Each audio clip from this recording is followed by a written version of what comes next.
your windows. Lock your doors. Keep your loved ones near. Time is running out. It's here for fear.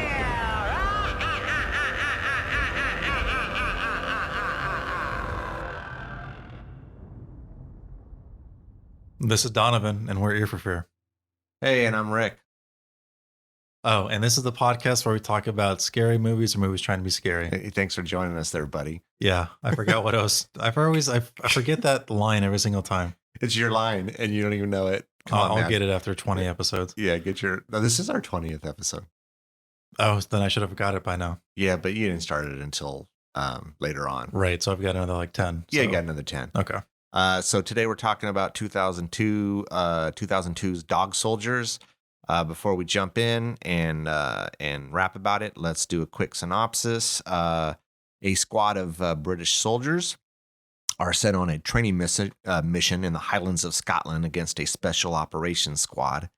Ignoring the childish campfire stories heard about the area, they continue with their mission and come across the bloody remains of the special ops squad and a fierce howling in the distance. With two wounded men, they try to make an escape and run into Megan, a zoologist who knows what hunts them.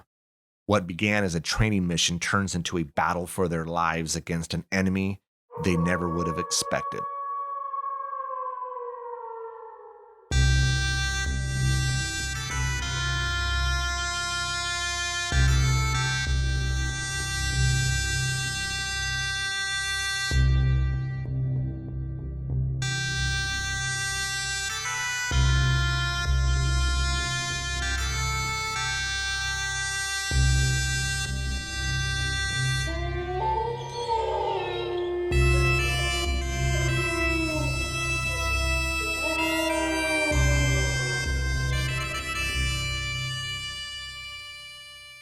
So 2002's Dog Soldiers. You hadn't seen this before. Never. I would have been 11 when this movie came out. Jesus. Yeah. It's crazy to think that's 18 years ago, right? Yes. Holy crap. Well, if you think about it, 1999 is just considered like the year for movies in the 90s. Well, it's just considered one of the years in all of film. And that was 21 years ago. That's nuts, man. Yeah. Yeah. It's just weird for me because obviously you're already old, right? Yeah, but, pretty much. But I'm getting older. And so it's weird to look back in time and be like, oh, yeah, that was a long time ago. Because, when I was growing up in the 2000s, the 80s felt like a very long time ago. But now we're sort of as far removed from the 90s as I was for the 80s and the 2000s. And it's like, oh, yeah, that's a long time ago. It's also just weird knowing that people are like an adult now who grew up or weren't even born for like 9/11, which is kind of like a huge moment in my life when I was younger. Yeah. Or, it was like a pivotal moment for like history for me growing up. Obviously, other people had like before my generation had like the Berlin Wall or, any other million things that I can't think of off the top of my head. Yeah. Yeah. But for me, it was 9/11. And there are kids that are now adults that just weren't around for that. Like they didn't exist. Yeah. So yeah, this is an old movie now. Watching it going, yeah, it's 2002. And I'm like, damn, that's 18 years. I mean, that's just, it's crazy. Because I saw this. Well, you have a daughter that's younger than that. Yeah, so, that's true. Yeah. That's true. And I have one that's older. But I saw this one time with Morris, I think. I don't know. Morris probably suggested it and we watched it. And I remember liking it then. And then I just forgot about it. And it sucks because I really enjoyed this movie. I think this is a cool werewolf movie. That's cool that you like it. I like it in premise only. I actually don't like the movie very much. No? Boom. It's all right. Podcast over. We can move on. You can drop the mic and be done. Yes. We'll talk about it as we go along. But there's like a lot of things that kind of stood out for me while watching this movie that were like, okay, I really like the premise. Okay, so the premise is, what if we had soldiers fighting the monster instead of random civilians fighting the monster, as you would in like your Halloweens, right? Mm-hmm. Yeah. Or even in those movies, it's more like they're the prey and they're nothing but the prey. But here you almost have a situation where it's predator versus predator, even though arguably the humans are the prey. They have the tools to fight back essentially, and they're trained soldiers. They're trained to fight back in life threatening scenarios. That's a cool premise. What if you gave them a lot of training, a lot of guns, and you threw them in a typical horror situation? How would they fare? And then I think the movie does a good job with that premise, but there's too many little things that kind of pile up for me as the movie goes on, where I'm just like, okay, this isn't working for me for whatever reason. And I think most of it, honestly, is probably budget constrictions, time constrictions, whatever. Like, there's definitely limitations in this movie, and that took me out of it. Really? What sort of limitations are right off the bat? What comes to mind?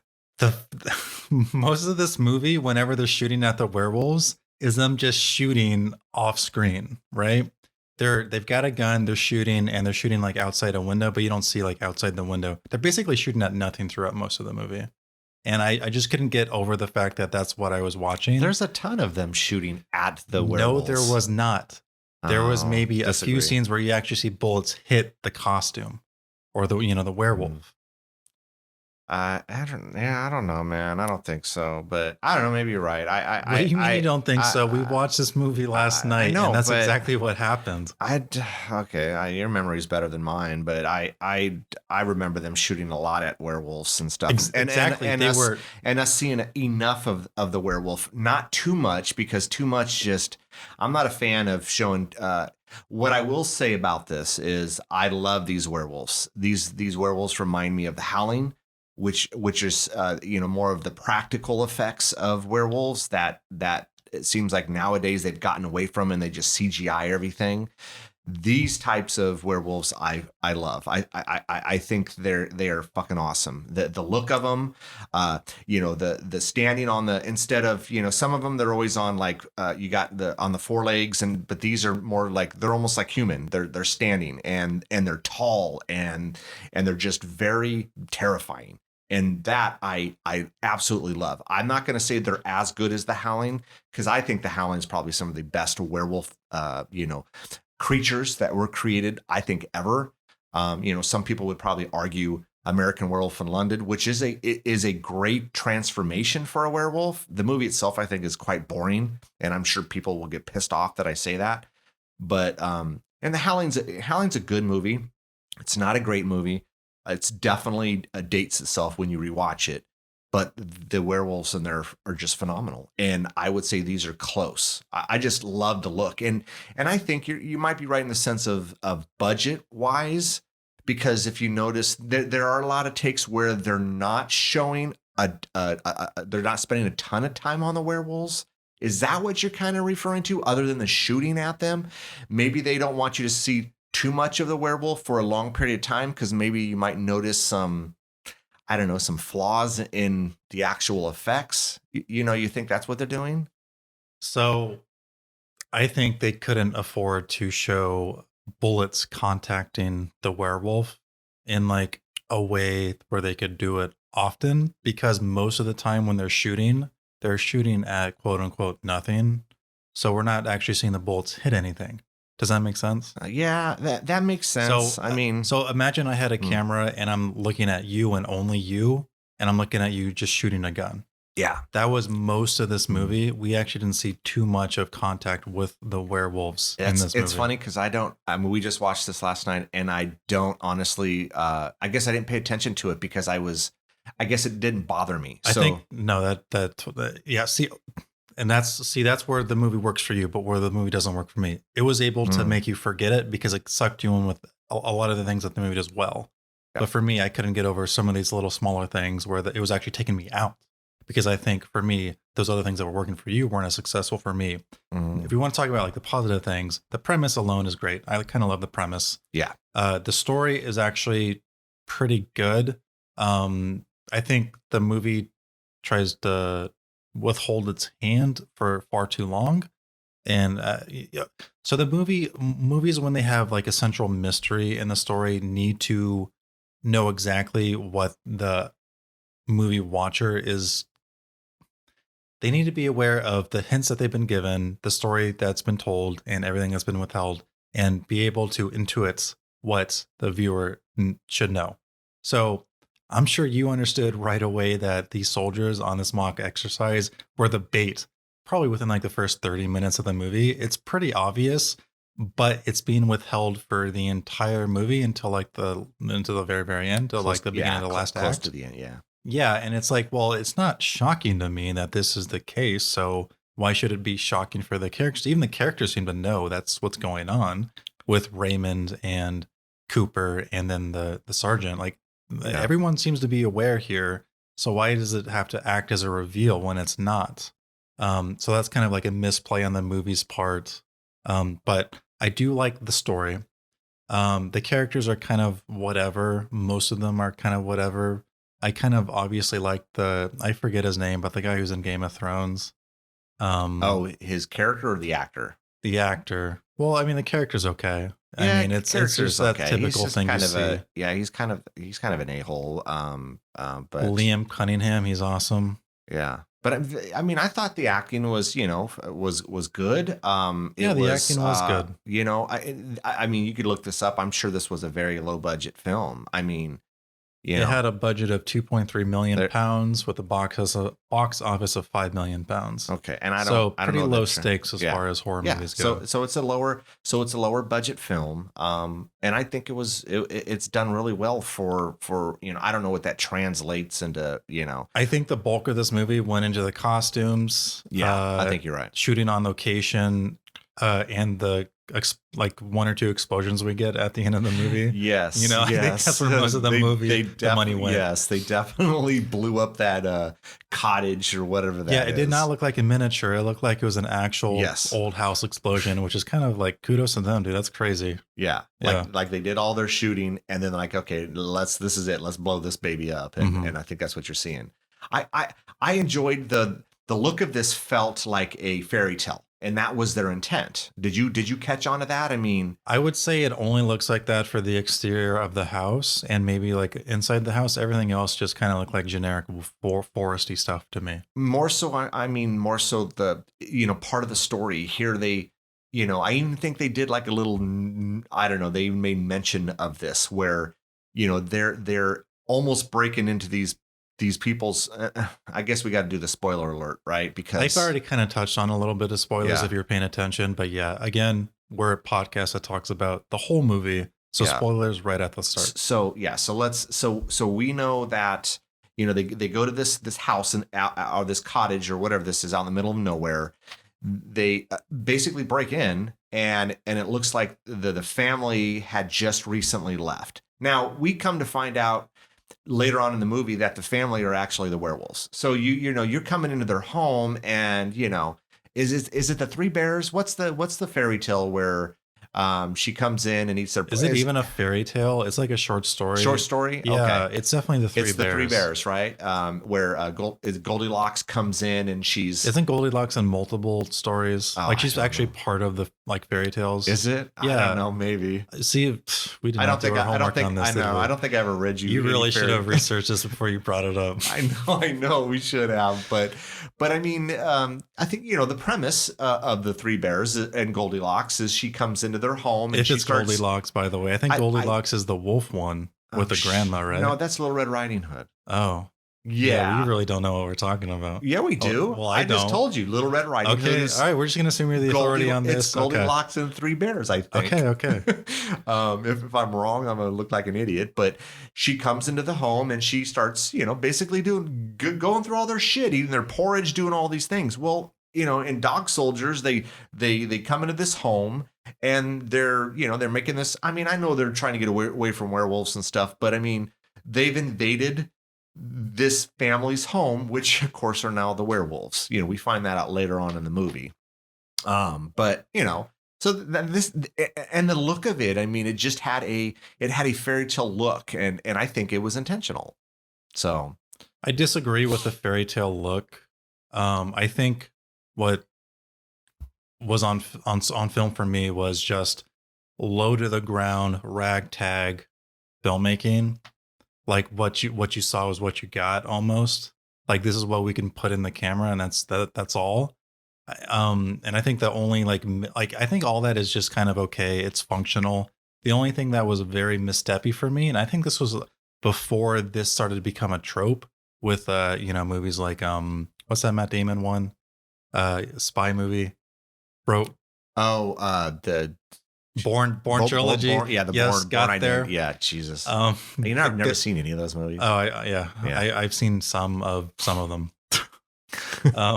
So like before like those movies started to make shaky cam into like a big thing, there was like awkward shaky cam with them coming out of the helicopter. Did you notice that? Where they're like Yeah. coming out of the helicopter and the camera shaking for absolutely no reason. And I've said this a million times. What you do has to be motivated. The only reason that would be shaky is like, oh, it's frenetic, it's frantic, whatever. Yeah. But it's really not. So so like an explosion would cause a camera to shake. Someone running with a camera would cause the camera to shake, but none of that is happening. So why is the camera like that? It just takes me out of it. And this is like another thing that don't make me think about your film, and you're making me think about your film. Do you think they did it on purpose as just kind of like a stylized shot? I think they tried to replicate what they might have seen in better war movies. I think at this point, maybe Saving Private Ryan would the movie they were trying to replicate, which would have been like, what, 6 or so years earlier? Or was that early 90s? I don't quite remember. Shit, yeah, maybe. Because I know like Saving Private Ryan was like one of the last big tentpole movies shot on, and an Oscar winner that was shot on like film or like edited via like analog. I think that was it. Don't quote me on this. I'm sorry, guys, if I'm spreading misinformation, but that's one of the only reason I really know. And I think that happened towards the mid to late 90s. So that's shaky scene, huge, lots of shake with explosions in D-Day. And obviously they're just, okay, these are soldiers. They're only going in for like a practice exercise type of thing. So why does it even need to be all that dramatic anyway? They're just doing like an exercise. There's just weird things like that take me out of it.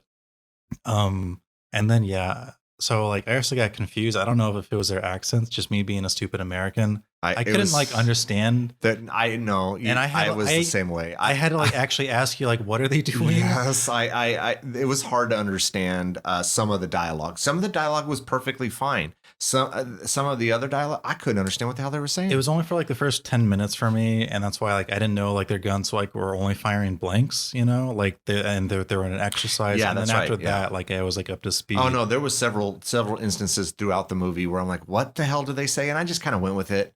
Because I mean, I'm just trying to have fun with this movie. I got werewolves, I got soldiers, man, and there's some cool effects going on. And well, it's in the title, right? Dog soldiers. Yeah, I mean, yeah. And so I kind of like gave it a pass that I can understand. I've seen this in other movies. Like if you're watching a movie that maybe an Australian or some New Zealand type, their accents are so friggin' thick. Some stuff you can understand, some you cannot understand. As an American, yeah, they've got thick accents. They do, and I'm sure I'm sure if you're in New Zealand or Australia, Scotland, or wherever the hell it is, I'm sure you understand everything. There's a Hot Fuzz, makes fun of this, where they go out and they're called out to investigate some situation where a guy is pruning a bush and he's carrying the gun. And so you got the one translator who's, and then you have to get a translator for him. And then of course, and it's like, you can't understand anything they're saying. Well, they do this even in that David Spade movie, Joe Dirt, Oh, yeah. With what's his face? The one guy. And it's just like he's supposed to be talking in like American English, but he's got like such a thick country accent. It's like a thick, almost like a Louisiana, like some like super hardcore thick. Yeah. Because it's the same character he played in Waterboy, right. And so they just translated it over. But yeah, so yeah, I mean, it was difficult. But like I said, I just went with it, and I felt like I wasn't missing any dialogue that was important to the movie, like giving something away. I only had that problem for the first 10 minutes. I think your ear gets used to it after a bit. That's what happened to me. But let's kind of talk about the start of this movie. This movie has at least two openings for whatever reason. We get the one with the couple who has the silver, like Yeah. envelope opener, whatever the hell that was. Yeah. A little silver knife. What was that for? It was a gift. But did you understand? Because this was where I couldn't understand what she was talking about. Oh, So what was the gift for? Was it he got a new job or something? Who cares? Is he like a mailman? And I don't know. And he needs this silver, thing. I don't know. The movie doesn't care. The movie only doesn't. cares about here's this thing that's going to pop up at the very end. Like that's the only reason it's there. It becomes full circle and they use it. But yeah, I mean, so this movie opens up, gift, the werewolf interrupts them at some point, and then, they both die and get eaten by the werewolf. At least we think that's what happens. I'm sure that is what happens. Yeah. Because the movie isn't totally clear. If they eat you, you're a werewolf. If they don't all the way eat you, they just hurt you, you become a werewolf. Is the gist of this movie. So if they bite you or scratch you and you survive, you become one. But if they feed on you, you're dead. I mean, like if they you're gone. Like And if you have like a wound that can heal, you're good. If your head is dead and like rolled off your body, your food, then you're dead. Yeah. Yeah. Huh. Weird. Yeah. Weird rules. Whatever. Like the whole vampire thing. It seems like everyone has different rules, and it's fine because look, we know that these things aren't real. So go have fun with it. Do whatever you want. I'm fine with it. I know, like lycanthropy, whatever you want to call it, is like a huge metaphor for like either AIDS or homosexuality. Honestly, it could be like a metaphor for sort of any sort of quote unquote wrong thing that can quote unquote like infect other people. And this was like back in the day, this was for homosexuality / AIDS. No, I've never heard of this. Really? No. Okay. I mean, it's kind of like that in Harry Potter, where it's I think commentating on like HIV. Oh, or so that's or an I'm getting actual this mixed up expression. with It's an expression or a term. what, lycanthropy? Yeah, No, that just means like the disease that causes werewolfness. Oh, I made that up. Well, I don't think I made that up, but that's like what people say, right? It sounds cool. I kind of like it. I mean, yeah. So then I don't understand the whole AIDS and well, so that's kind of my point. Is like almost every single monster has some sort of social commentary attached to it. Oh, okay. So like so whenever you come to like a generic monster movie, that commentary is lost, and that's kind of what I think is happening here. Do you think the werewolves stand in for anything in this movie? Or you think it's really just about the premise of let's put in these soldiers, have them fight werewolves? Yes, that's basically it. I mean, the only other thing is a family of werewolves out in the middle of nowhere. And we have soldiers that, like this isn't your Princess Mononoke type of thing where there's a commentary on like industrialism, capitalism, blah, blah, blah, destroy nature. Like I do think this is really just, here's a cool idea. I see what you're saying. Here's a cool idea. Let's kind of have fun with it. And that's okay. Yeah. Without there being some message, some political anything, and that's what you were referring to, right? And I didn't see that last night when we were watching. I don't want to see that. I don't want to see that. I don't. Okay. Look, it's those types of messages. They fit in certain movies. They don't fit in a fun werewolf movie with soldiers. I don't want that shit. When I watch this type of movie, I don't want to think about stuff. I just want to have fun with it, and that's what I did with this movie. So. If filmmakers or whoever studios want to, insert messages, do that in other movies. And that's fine. I'm totally okay with that. It's a certain type of movie. I don't think look, a horror movie, it follows. That definitely has a message there, right? Yep. I mean, that is that is all over the place. And okay, that's fine. That's fine. For that. For this movie, it isn't needed. And I'm glad we don't have it.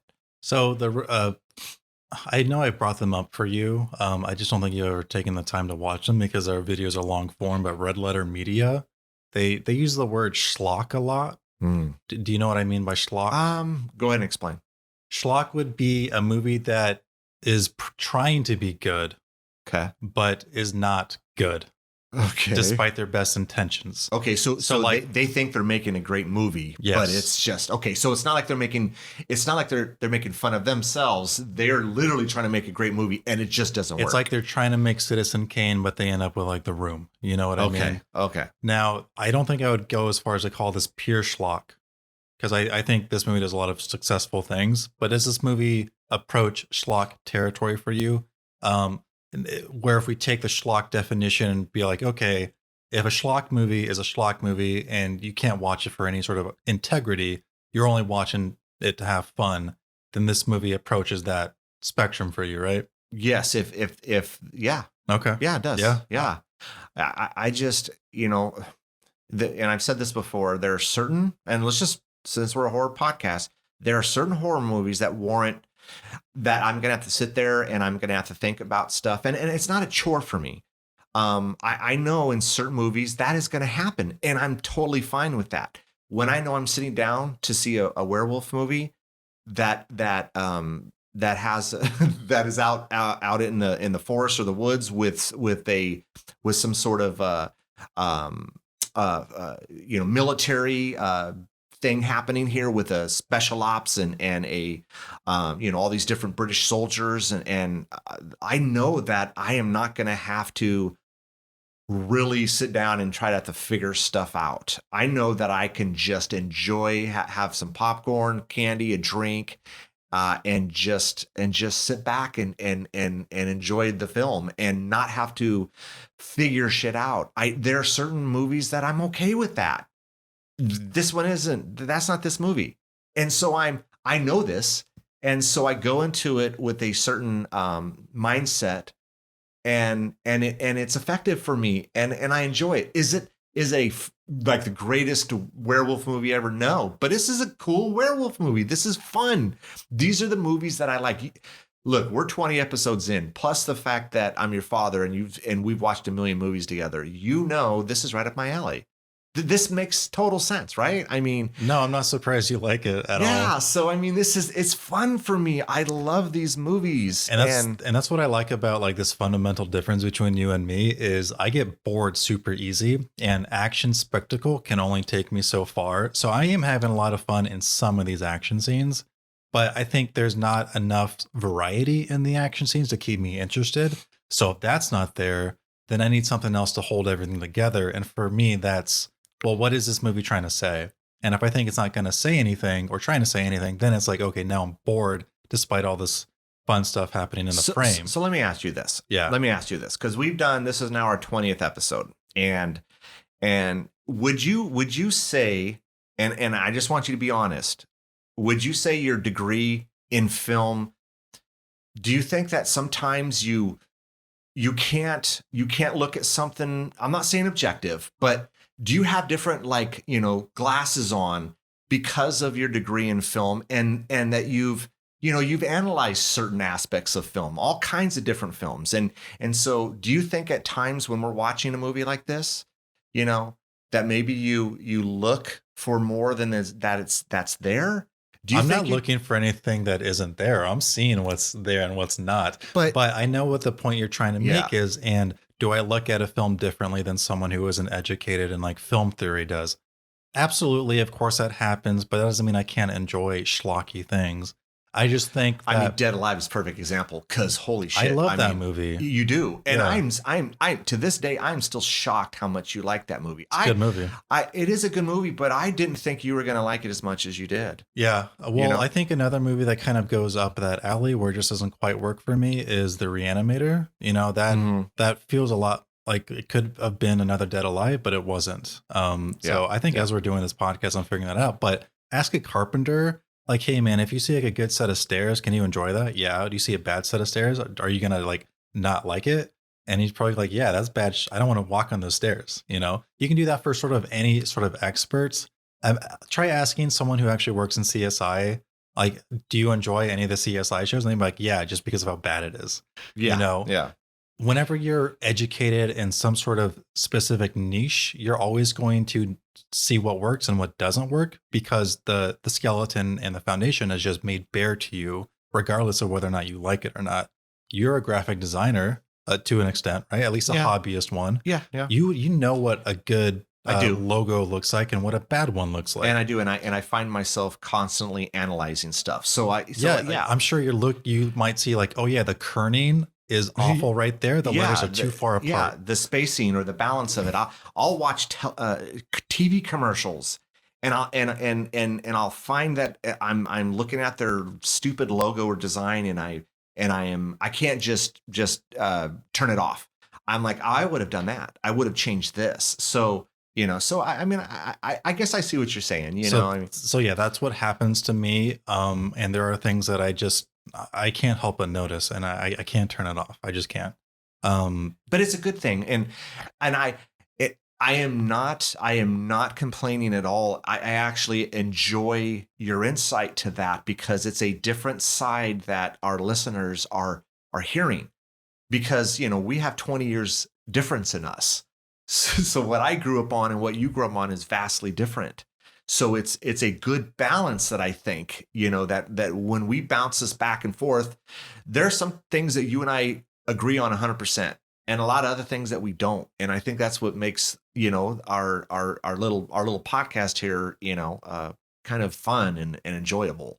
Yeah. We're seeing two different sides. I look at something one way and you look at it another. And I think it's because of your film degree, and it's the 20 years difference in what I grew up on versus what you grew up on. It also definitely helps to have someone just say, yeah, don't take this so seriously.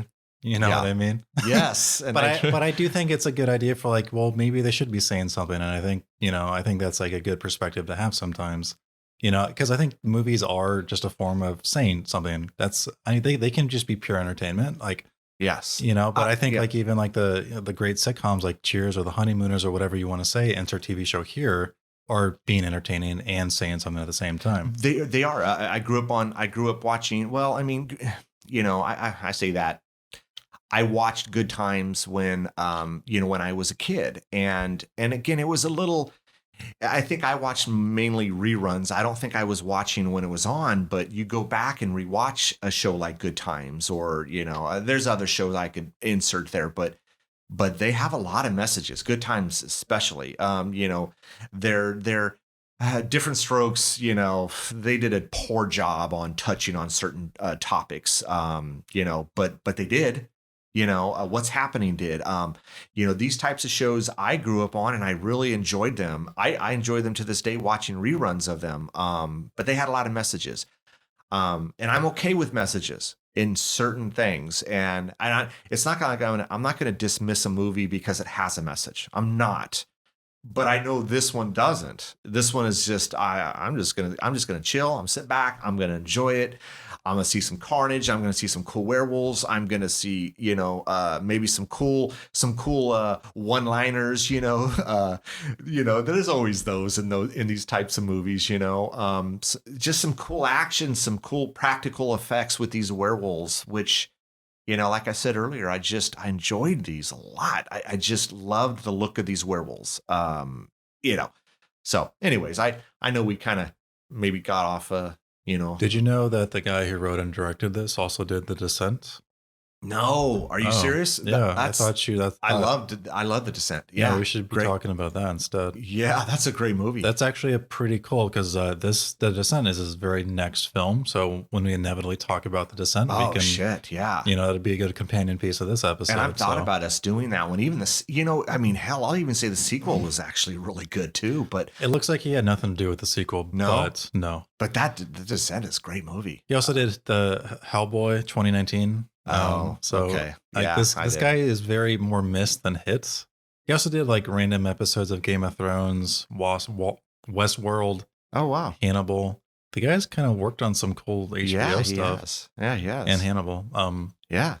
So yeah, okay. So this movie opens up twice. Once with a couple that die, and then it goes 2 hours back. And I don't know why they established this like temporal relation, because it doesn't matter at all. 2 hours previously in some other location, get Cooper and Raymond. Cooper is trying to be part of Raymond's like special ops squad. He does great. He basically like escapes their capture for like 3 days or something stupid. I think it was like 20 something hours. But, I thought he said. Yeah, well, whatever. Long time, like 3 business days. It was impressive. Yeah, 3 business, whatever. 3 business. Yeah, you get what I'm trying to say. I do. Like three work shifts. So. But Raymond's like, no, you can't do this because you won't shoot this dog because, I told you to, and I don't want a soldier with conscience on my squad or whatever. So, he's out. And then, flash forward two months later, you get this training exercise between this ragtag group of soldiers. They're expendable, with Cooper in it, and with Raymond like doing his own special ops thing, but they're not aware of that. And, Yeah. the Cooper squad is supposed to go to like a certain thing. And then here's this opening. So they're going to go to the opening. Let's just zoom a bit. This is all a setup by Raymond because they're trying to capture one of these werewolves, and their team is the bait. It's really good bait too because the werewolves are smart and they have a bunch of food, but they don't go for the bait. They actually go for the would-be predators, and they take out all of Raymond's squad.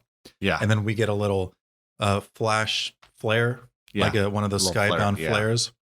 And then our Cooper squad goes to investigate it, and we get to see no bodies, but pure carnage. And then Raymond is still alive with a giant, like 3 claw marks on his chest. Yes. And he's hysterical. He's a stir. Yeah. Yeah. Okay, so let's talk about a couple things.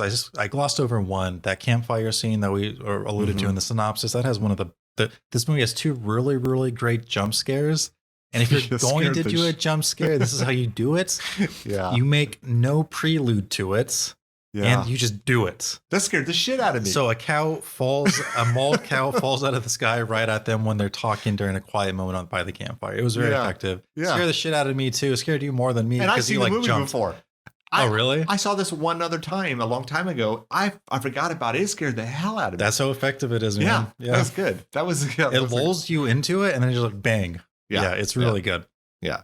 So okay, here's another problem with the film does for me is these werewolves demolish a trained group of soldiers, a special ops team, the best of the best that the UK has to offer within like a minute. Like it was Yes. very, very fast that, that we're told.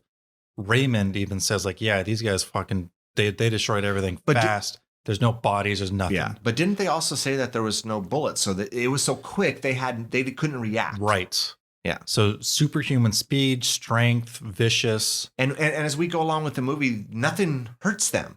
Right? Yeah, I mean, they're- no bullets. they're immortal. They get stabbed. Yeah, nothing seems to hurt them. So, okay. And now we're supposed, and this is where like the movie takes it out for me again. These are like, imagine the most dangerous predator ever, like a great shark on water or on land. Yeah. What? Yeah. So we actually get to fighting them, and it's like they're like buffing them away at every step of the way. And it's like, well, why weren't the special ops able to do that before?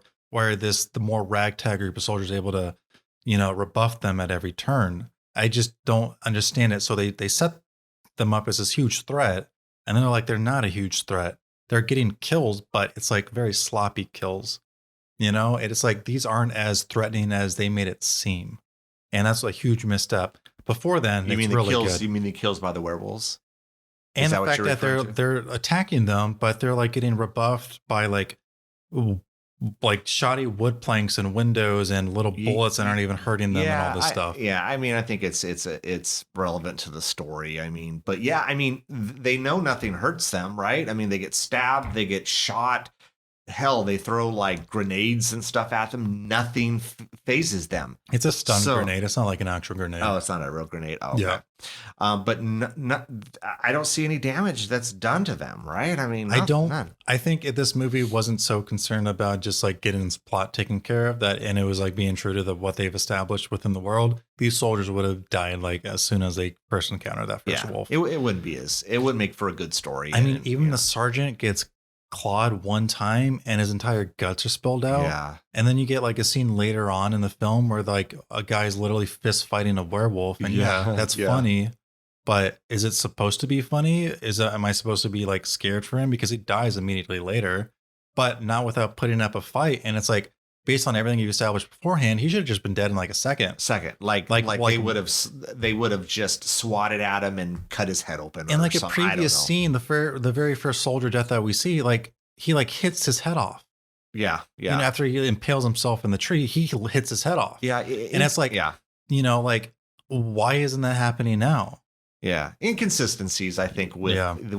the deaths and their strength and but I mean, what are we going to have? Are we going to have a 20-minute movie or are we going to have an hour and a half movie? So we got to If you're gonna, dude, if you need to like explain that shit away, then you gotta like they found silver bullets or some shit, and they like I don't know, Yeah. like just something, because them like essentially getting hit with what them is like a Nerf gun is not doing it for me. It's yeah. You know, like show them getting shot in the eye or something, or maybe their groin is the weak point. I don't know. Yeah, it does make for some really cool kind of action scenes in this cottage. You know, that they eventually kind of, you know, get not say stuck in, but I mean they're out in the middle of nowhere.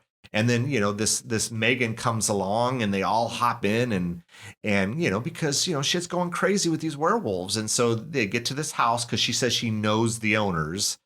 We come to find out that, you know, that it's her family, you know, of course, you know, like family in quotes. Yeah. Family in quotes, you know. And so, but I mean, they're now kind of isolated to this home.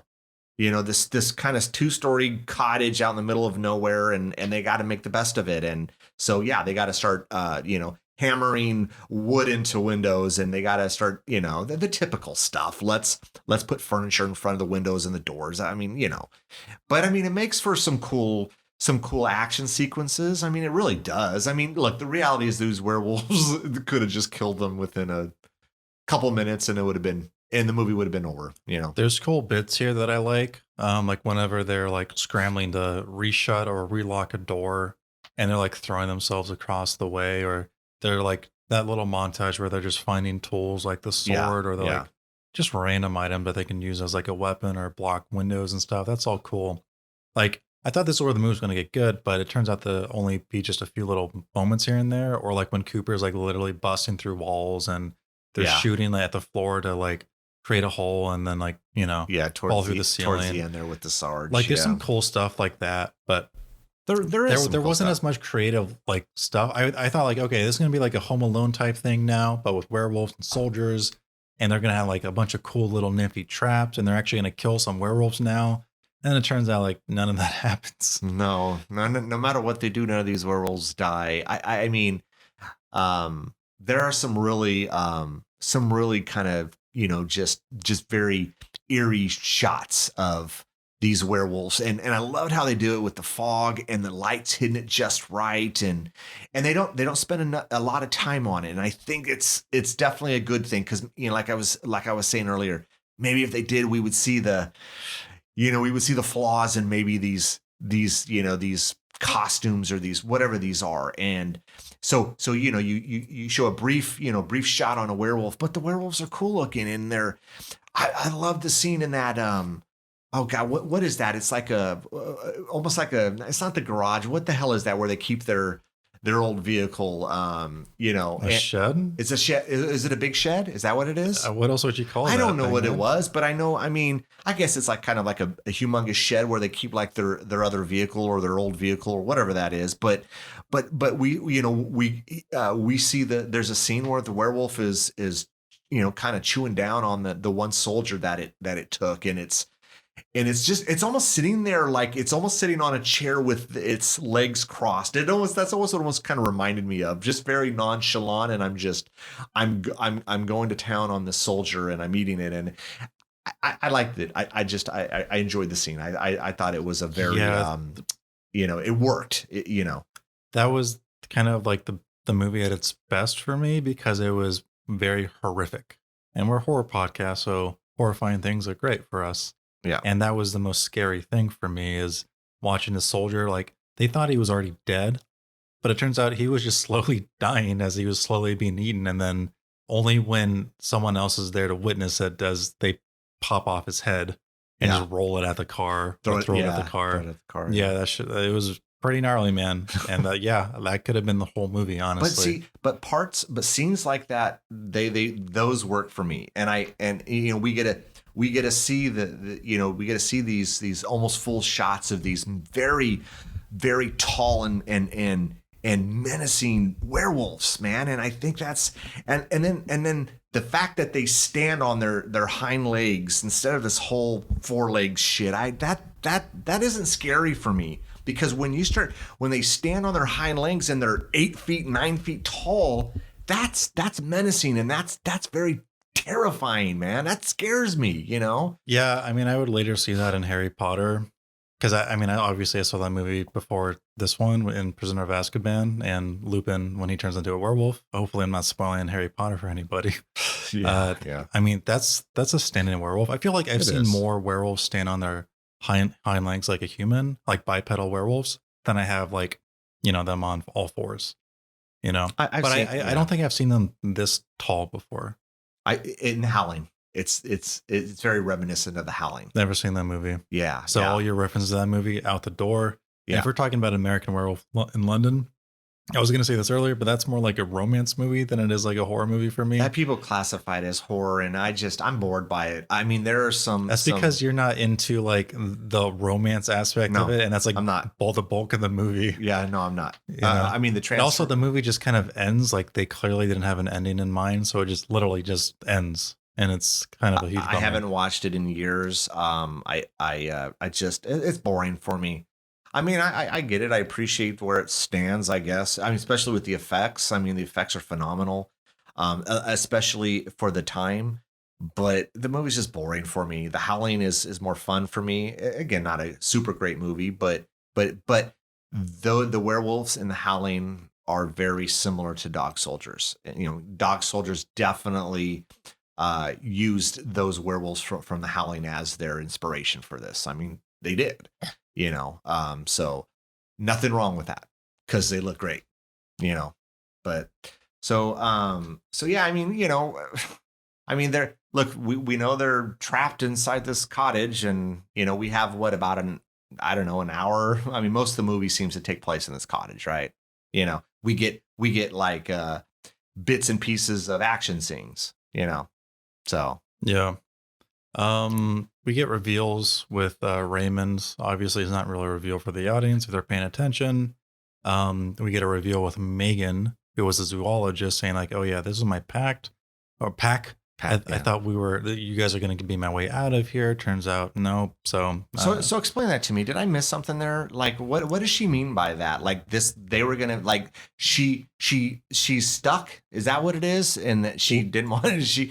If I'm being honest, I don't know. Okay. I think so. I thought maybe I missed something and you caught it. I think that it's like very obtuse, and I don't know if that's on purpose or not. So my impression is that she wanted to get out of the pack, so she wasn't stuck in this forest for any longer. Okay. And then when she found out that the soldiers weren't her way out, she was just going to go back to the pack. Yeah, because and it's like she's kind of like working from the shadows, like either way. So I see. Yeah, I don't know, man. It's kind of dumb. And then we get the reveal that, oh yeah, she was a werewolf this whole time, or at least she was turning. I don't know. It's not very clear. She was a werewolf the whole time. But was she a werewolf the whole time? Because we're not sure if the moon is involuntary transformation or not. And this is where the movie's kind of loose on the rules. Well, she's a wolf. I mean, so when what do you mean not a wolf the whole time? I mean, of course, why wasn't she with the original group of werewolves during that whole scene? And why was she in the car picking them up? I think, I don't know. I mean, maybe. Yeah, this is important for us to know, man.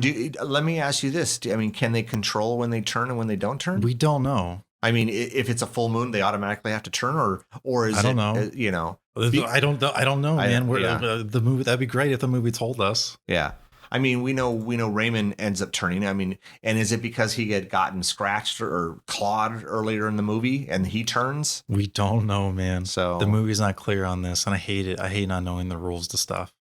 Yeah, I mean, I don't know, man. I've seen movies where you get bit or you get clawed or whatever, and I could see you turning into it. It's kind of like, with vampires, you get bit or whatever. But yeah, I mean, I don't know, different rules. But I mean, she was a werewolf the whole time. She didn't turn until towards the end. Then she gets shot in the head, and we don't see her again. No, and that was like a quick death. It's like, okay, she got shot. We don't even know if she died, honestly. No, we don't. Yeah. I mean, we assume she did, but I doubt it, though. But I mean, yeah. So Raymond turns. I mean, slowly, some of these soldiers are just, I mean, they meet their demise, right? I mean, yeah, they all die. Except for Cooper. I mean, he, I mean, I'll tell you this, man. I mean, we know the Sarge is gonna turn at some point because he was sliced open earlier in the movie. His guts literally hanging out. They super glued him back together, but then he shows him his stomach where it's healing. So we know he's got the werewolf in him, and at some point he's going to turn. But before he turns, he's going to kick some werewolf ass, right? He's going to help Cooper the best he can. Yeah. And he does, man. That last 10, 15 minutes is, some good stuff going on there, man. It would have been cool to see him like use his werewolf powers to kill the werewolves, but we don't see that. It feels like a missed opportunity. Do you think that once he turns that he's no longer, I don't know. I mean, now if we were watching some like dope shonen anime, that's what totally would have happened is he would have like kind of knew, like he would have like retained some of his humanity and be like, oh yeah, I'm a werewolf now, but these werewolves are like bad dudes. So I need to like kill, to save Cooper. Yeah. And his I don't know, maybe he'll see like the picture of his wife after he transformed like in the kitchen, be like, oh yeah, I need to like protect her. I could see that. Yeah. Like, dude, come on, man. You've established you think a missed opportunity there where they could have gone a different route with it? Yeah. I've seen enough like cool, like dope hype shit to like know when you drop the ball on some like dope hype shit. I will say his death scene is cool. I like it. But like I don't know. I would like to see some werewolf on werewolf action, and there was a perfect setup for it. Even him like fighting Raymond would have been cool. Even though like I think thematically, based on all the character interaction so far, him and Cooper fighting would have been the better choice. Raymond and Cooper. But, sure. Yeah. Whatever. So yeah, a lot of soldier deaths in this movie. I think the only decapitation we ever see really is on the tree and in the shed. Then everything else is kind of like they just get like mauled and eaten off screen. Yeah. With like blood splatters like on windows and stuff. We see a lot. Yeah, we see a lot of like blood and intestines and bits and pieces and stuff. Yeah. So I mean, and so like there. So like Tarantino does a good job in this, and like Kill Bill and what's that, Django Unchained, where he uses blood in a way that's exaggerated, and it's a lot of fun. In this movie, Quentin Tarantino is very good at that. It doesn't quite work here in the very first scene with Sergeant. Well, I'm sorry, in this one of the first scenes of violence in the movie with the soldiers. So the sergeant gets his stomach cut open, and his guts are literally spilling out. Kind of think he would have just died personally, but his guts are like literally hanging out, and it's obviously like sausage or whatever, or some sort of weird prosthetic, just some goopy thing. And it's like, okay, am I supposed to be laughing at that because it's so ridiculous? I didn't think it was. It's not traumatic, Dad. I've seen far worse, and so it didn't bother me as much. I mean, does it look completely like intestines and stuff? It was so janky for me. It took me out of the movie again, and it's like I don't know what the movie's trying to make me feel, and I think whatever it's trying to make me feel, it's failing because I'm just not in the movie anymore. So yeah, Cooper wins. He fights Raymond. I will say I like this touch where like Raymond doesn't take the sword out of his chest. He got stabbed in the chest earlier, and it just stays there. Yeah. And then of course we get that little silver dagger that was a gift in the first opening of the movie.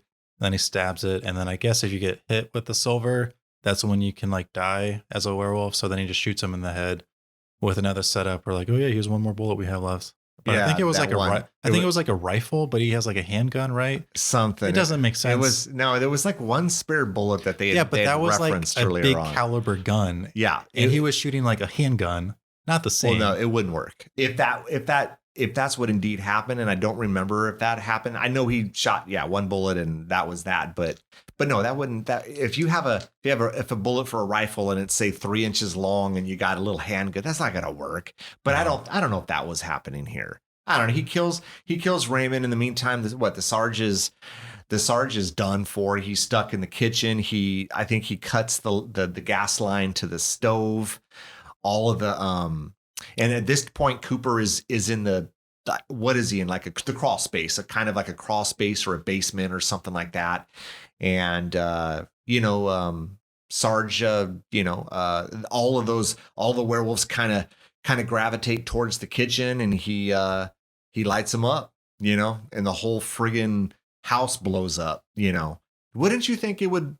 also blow Cooper up, but I mean, I don't know. That's how explosions work. Yeah. Yeah. I mean, it just doesn't, it's not isolated to like At the very least, the level 1, right? I mean, Yeah. it's like, okay, I blew up this 3-story thing, but only the second story blew up. And It's, the third and the first didn't, It's a movie explosion for sure. yeah. Yeah. I mean, he survives and I mean, he survives with the dog. I think it's their dog, right? Yeah, and it protects him, but it attacks Raymond. Doesn't attack anything else, right? I don't know. I think it only attacks Raymond. Probably. Yeah. Yeah. I mean, so Cooper survives, and I think that's it. Everyone else. He's also like hours from civilization, so he's kind of like there's like a whole nother movie here where he's just like trekking through the forest somehow surviving with the Make dog. kind of an interesting sequel, right? Like he thought that was the only family, but there's like other families out there, and he's that would be cool, right? And then they're like, oh yeah, here what happened here, and then there's like this whole like monster villain for them, and then we could even see it from their perspective, and then Cooper is just like, oh shit, there's more werewolves, I gotta take them out. Yeah, dude, that's cool, huh? Right? Yeah. See. It's 18 years later. I don't think that's happening. So, well, Neil Marshall tried to do a TV show of Dog Soldiers because in 2011 he did a pilot for Dog Soldiers Legacy. oh, is that right? Don't know anything about it. Oh, but he wrote the pilot episode. Don't think it went anywhere. Oh, that's a bummer. Yeah. Yeah, I mean, so I think we hit everything. I mean, I liked it. Did I love it? No, but I liked it. I had fun with it. I would recommend it to someone, especially if they're into werewolf movies. Would you would not recommend this to anyone? I mean, if you're looking for a little bit of the schlock, watch this movie. So if you're in a schlock, if you're prone to like getting drunk and watching movies or getting high and watching movies. Oh my God. No, I'm being dead honest though. I think I don't think at least somewhat inebriated would help while watching this movie because there's too many leaps of logic or too many like filmic things that bother me. So if they think like you, they need to get high or get drunk. If they think like me, they can just sit back and enjoy it without any of those substances. Maybe even have a coffee or something. I don't know. There you go. If you're a Donovan, don't have a little bit of something for this movie. If you're a Rick, just watch this movie like you would normally. Just watch it. Don't have to think much. Some definitely great practical effects with these werewolves. I wish more movies would if they do a werewolf movie would use more of these. I think there's some other ones out there that probably have. But I would say check it out. Cool. So cool, man. I think that's it. For Dog Soldiers. Check us out next week. We're going to be talking about 2014's Tusk. That's directed by Kevin Smith. I have to twist Donovan's arm to watch this because an old creepy man turning another person into a walrus probably doesn't sound like a movie up your alley, does it? No. All right, then. Well, hey, thanks again for listening, and we'll catch you later. Have a good one, guys. Thanks again for listening. Make sure you tell everyone about our Ear for Fear podcast. Don't forget to follow us on Facebook, Instagram, and Twitter at Ear for Fear. You can also check out our website, earforfear.com. There you can keep up to date on news, events, and episodes. You can find us wherever you listen to podcasts. We hope you come back and get an earful.